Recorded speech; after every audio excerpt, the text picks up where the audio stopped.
Ervin, you had some control issues last night, but you were able to battle your way around that and pitch shutout ball. How were you able to do that? Not easy. Just 2 hits but 5 walks, and it seemed like you were struggling with your control almost all night long. Yeah, it was. And, it was hard for me to throw first pitch strikes. And, just trying to make sure I was just trying to pitch in. And I was trying to make sure that's going in. So I don't want to miss over the plate. That's the one thing you were able to do for sure, Ervin, last night. This is Roy. Yeah, we talked about a little bit after the game last night. When you wanted to hit the inside corner, if it didn't hit that corner, it was in, off the plate. And same with the outside corner. It was either on the outside corner or away. And so many pitchers, especially young pitchers, don't have the ability to do that. When they miss back over the plate. And you just refuse to do that.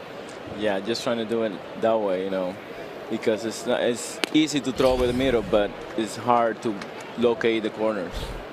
You're generally so good at locating on the corners, but one of the best things about you, it seems to me, is your ability when you're struggling with your command a little bit. You find a way to get back in counts and get back and figure out some kind of pitch to get hitters out, even without your best command. You're right. It's not easy job to do. It takes time and preparation. Pretty impressive list what you've done so far this year. 8 starts and 7 times you've pitched 6 or more innings and given up 1 or fewer runs. Fernando Valenzuela and Walter Johnson are the only 2 pitchers who've ever done that. So did you know coming into spring training that physically you felt well and were anticipating getting off to such a good start?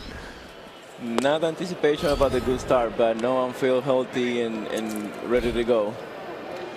And you got a little exposure in the WBC, but came back and were able to not miss a beat.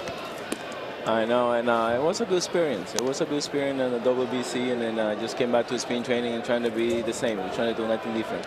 Hey, I want to ask you about the guy on the mound, Jose Barrios, with Eduardo Escobar having some fun pelting his teammate with sunflower seeds.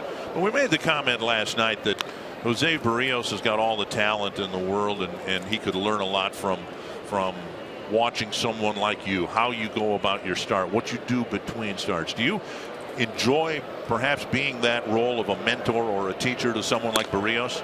Yes, I do. I always talking to him about the game and how to go about the business, throw strikes and hit the ball down for the most part and elevate when he wanted to.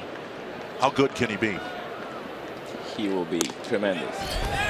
Check swing, no swing, and it's 3-2. He got a very good life on the fastball, tremendous breaking ball, nasty changeup. So that's what you need. Yeah, he's got all 3 big league pitches. There's no question about that, Ervin. But it seems to me like one of the best influences and mentorship that you can do for him is your the example of your demeanor out there.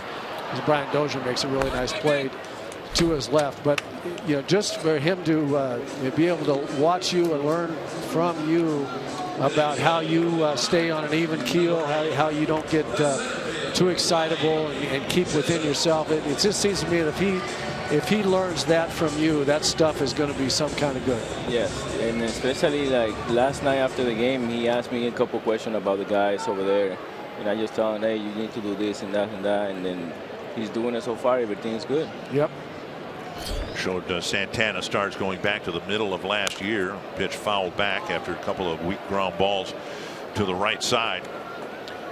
Ervin, the team is off to so much of a better start, and I know to a man everyone's enjoying this season immensely more than they did at any point last year.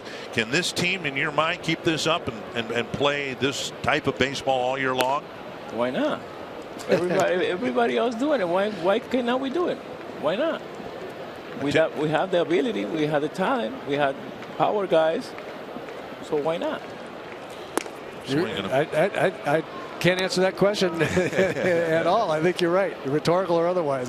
Why not? And you've had the benefit of having a really tight defense behind you, both in the infield and the outfield, haven't you? Of course. When we have that type of guys in the outfield, they cover a lot of ground, and that's what we need. So far, Barrios doing a real good job keeping the ball in the infield. And our thanks to Ervin Santana for joining us as Barrios enjoys a 1-2-3 second inning.